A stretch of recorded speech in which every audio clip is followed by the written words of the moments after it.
आज मैं आपको एक बनिए की लड़की और माता लक्ष्मी की कहानी सुनाती हूँ। एक शहर में एक बनिया रहता था। बनिया की एक लड़की और दो लड़के थे। बनिए की लड़की हर शनिवार को पीपल के पेड़ में जल देती और शाम को दिया जलाती थी। ऐसा करते उसे कई साल बीत गए थे। एक दिन जैसे ही वो पीपल के पेड़ में जल दे करके वो आने लगी, उसने देखा कि पीपल में एक दरवाजा खुला और उसमें से एक बहुत ही खूबसूरत सोने से लदी हुई एक औरत निकली। उस औरत को इस तरह से निकलते हुए देखकर वो लड़की डर गई। फिर उस औरत ने कहा कि बेटा तुम मेरे घर चलोगी। वो लड़की और ज्यादा डर गई कि ना जाने कौन है जो पीपल में से निकली और मुझे अपने घर ले जाने को कह रही है। फिर वो अपने घर गई, लेकिन किसी से कुछ नहीं बताया। ऐसे ही वो हर शनिवार को जल देने आती और हर शनिवार को वो औरत उस पेड़ से निकलती और उससे अपने साथ चलने को कहती। इस बात से वो लड़की बहुत ज्यादा डरी सहमी रहने लग गई। ना कुछ खाती ना पीती, हर वक्त डरी डरी सी रहती, जिसके वजह से वो उदास रहने लग गई और कमजोर होने लग गई। यह सब देखकर बनिए और उनकी पत्नी को अपनी बेटी को लेकर चिंता होने लग गया कि आखिर ऐसी क्या बात है जिस वजह से लड़की इतनी दुखी रहती है, परेशान रहती है, कुछ ना खाती है ना पीती है, ना ही ढंग से किसी से बातें करती हैं। एक दिन उस लड़की के माँ ने उससे पूछा, बेटा क्या बात है, तुम क्यों परेशान हो, तुम्हें किस चीज की चिंता है? अगर तुम्हें कोई दिक्कत है तो तुम हमसे बताओ कि तुम क्यों इतना आजकल चुप चुप रहने लग गई हो, ना ढंग से खाती पीती हो, ना किसी से बातें करती हो।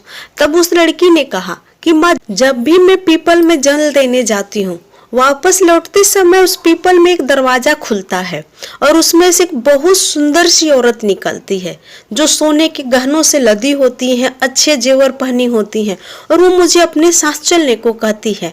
इस बात से मैं बहुत ज्यादा डरी हूँ कि आखिर वो कौन है और क्यों मुझे अपने साथ चलने को कहती है। यह सब बातें बनिए की पत्नी ने बनिए से बताई। तब उसने अपनी बेटी से कहा कि ठीक है बेटा, इस बार अगर वो देवी तुमसे मिले और तुम्हें अपने साथ चलने को कहे तो तुम उनके साथ चली जाना। वो बोली ठीक है। फिर शनिवार आया और वो लड़की फिर उस पीपल के पेड़ में जल देने गई। जैसे ही जल देकर वो लौटने लगी, फिर से वो देवी बाहर निकली और उसको अपने साथ चलने को कहा। तो वो लड़की बोली ठीक है, आज मैं आपके साथ चलूंगी, और वो उनके साथ चली गई।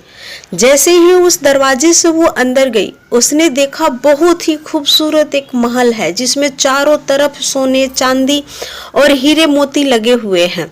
घर के हर कोने में सोने चांदी और हीरे मोती जवाहरात भरे हुए हैं।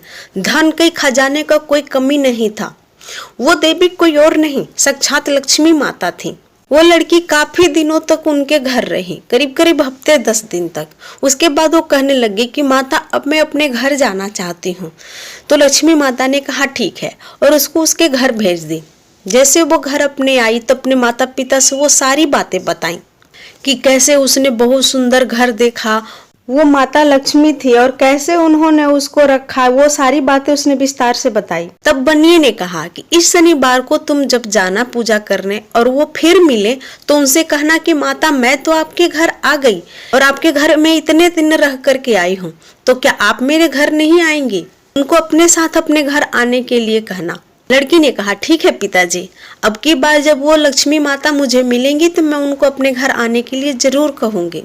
अगली बार फिर शनिवार आया और वो लड़की पूजा करने के लिए फिर उस पीपल के पेड़ के पास गई। जैसे ही पूजा करके लौटने लगी तब भी लक्ष्मी माता फिर आई। लक्ष्मी माता को देख करके उसने कहा कि माँ, मैं आपके घर इतने दिनों रह के आई हूँ, क्या आप मेरे घर नहीं आएंगी? तब लक्ष्मी माँ ने कहा कि ठीक है बेटा, कल इतवार है और मैं कल आऊंगी तुम्हारे घर।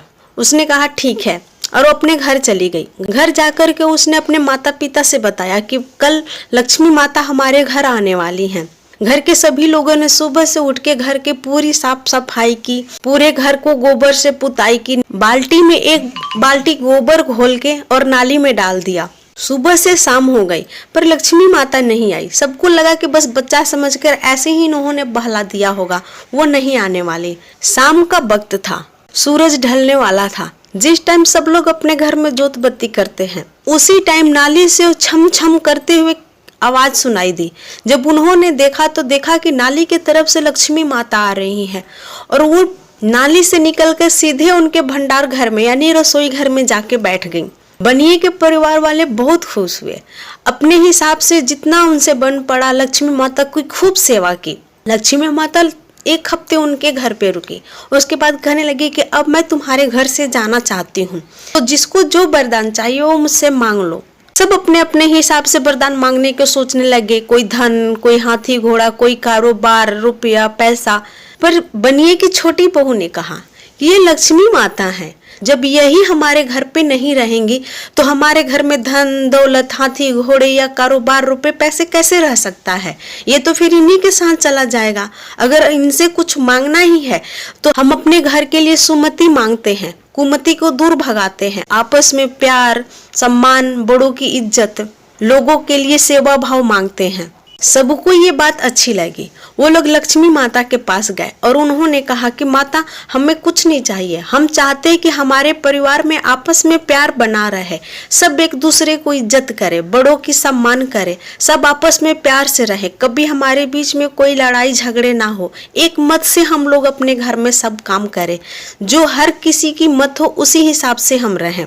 आपस में प्यार, सम्मान, बड़ों छोटों की इज्जत, हम बस यही चाहते हैं। दूसरों की सेवा भाव हमारे मन में हो, लोगों की मदद करें, बस आप हमें यही वरदान दे दो। ये सुनते ही लक्ष्मी माता हंस पड़ी। वो बोली कि जहाँ पर ये सारी चीजें होती हैं मैं वही तो वास करती हूँ, अब कैसे तुम्हारे घर से जा सकती हूँ? अब तो मुझे तुम्हारे ही घर में रहना पड़ेगा।